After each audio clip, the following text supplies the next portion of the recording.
Hare Krishna. I hope you all are fine by the grace of Krishna. आज हम लोग चतुर्महीना के बारे में जानेंगे। क्या आप लोग जानते हैं कि चतुर्महीना क्या है? ये चतुर्महीना एक विशेष व्रत है वैष्णव समाज में।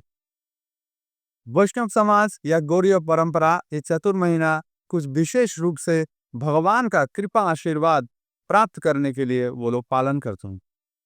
ये चतुर्महीना कोई कोई पालन करता है शयन एकादशी से उत्थान एकादशी तक, और कोई कोई यही चतुर्महीना पालन करते हैं ये गुरु पूर्णिमा से शुरू कर कर ये राष्ट्र पूर्णिमा तक। और इसका कुछ विशेष कारण है कि हम लोग क्यों ये चतुर्महीना पालन करना चाहिए। एक साइंटिफिक रीजन कुछ ऐसे हैं कि ये जो आयुर्वेद बताते हैं कि ये जो 4 महीना है, इसमें जो सीजन है वो विशेष रूप से परिवर्तन होता है, जिसके कारण हम लोगों का शरीर का जो कफ पित्त और वायु है उसमें बहुत परिवर्तन देखा जाते हैं, और इसलिए शरीर में भी बहुत अप्स एंड डाउन देखा जाते हैं। तो इसी समय अगर कोई व्रत करता है और इस व्रत के कारण उसको शरीर को बैलेंस करने में सुविधा प्राप्त होता है। और कुछ कुछ चीज हम लोग खाते भी नहीं है, हम लोग वर्जन करते हैं इस चतुर्महीना में, जैसे कि साग, दही, दूध और उड़द दाल। 4 महीना में ये 4 चीज वर्जन करना होता है। तो हम लोग साग क्यों वर्जन करते हैं? क्योंकि ये मानसून के कारण, ये रेनी सीजन के कारण बहुत कीड़े मकोड़े हम लोग पौधों में पत्ते में देखा जाते हैं। तो इसलिए अगर आप जो साग आदि है, पत्ता सब्जी जो भी है, वो अगर वर्जन करेंगे वो आपका पेट के लिए सही होता है। और इसका स्पिरिचुअल रीजन भी है, क्योंकि इस समय मानसून के परिवर्तन के कारण आपका जो मन है वो मन बहुत इम्बैलेंस रहता है। मन का जो मानसिक परिस्थिति है वो डाउन रहता है ये 4 महीना।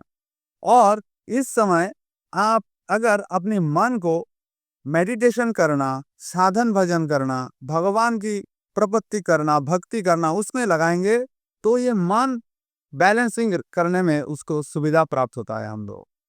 तो इसीलिए अगर आप इस चतुर्महीना पालन करेंगे, और इस चतुर्महीना विष्णु के बहुत प्रिय होते हैं।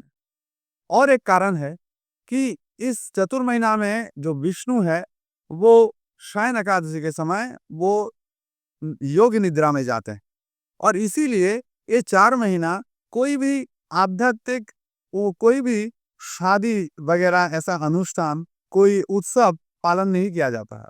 लेकिन इस चतुर्महीना में बहुत सारे आध्यात्मिक भक्तिमूलक अनुष्ठान होते हैं, जैसे कि इस चतुर्महीना में बलराम पूर्णिमा आपको मिलेंगे, झूलन यात्रा मिलेंगे। इस चतुर्महीना में आपको दामोदर महीना मिलेंगे। इस चतुर्महीना में आपको बहुला अष्टमी, फिर गिरि गोवर्धन उत्सव। तो ऐसे बहुत सारे उत्सव इस चतुर्महीना में पालन किया जाते हैं। फिर आपको राधा अष्टमी भी आते हैं इस चतुर्महीना में, जिसमें आपको राधा रानी का कृपा मिलेगा। फिर आपको जन्माष्टमी मिलेगा। तो ऐसे बहुत सारे उत्सव इस चतुर्महीना में रहते हैं, जो आप बहुत धूमधाम से पालन कर सकते हैं, और भगवान कृष्ण जी का आपको विशेष कृपा लाभ हो सकते हैं। और जैसे कि मैंने पहले बताया कि रेनी सीजन के कारण इस समय साधुएं बहुत जगह भ्रमण नहीं करते, वो एक जगह में रह के अपना साधन भजन को और पक्का करते हैं और अच्छे से साधना करते हैं। तो इस चतुर्महीना का विशेष कुछ महिमा है। इस चतुर्महीना में जो 4 चीज वर्जन है वो कुछ ऐसे हैं कि जुलाई 10 तारीख से अगस्त 8 तारीख तक शाक वर्जन है। आप कोई भी पत्ता संबंधित कोई भी शाक आप नहीं खा सकते हैं।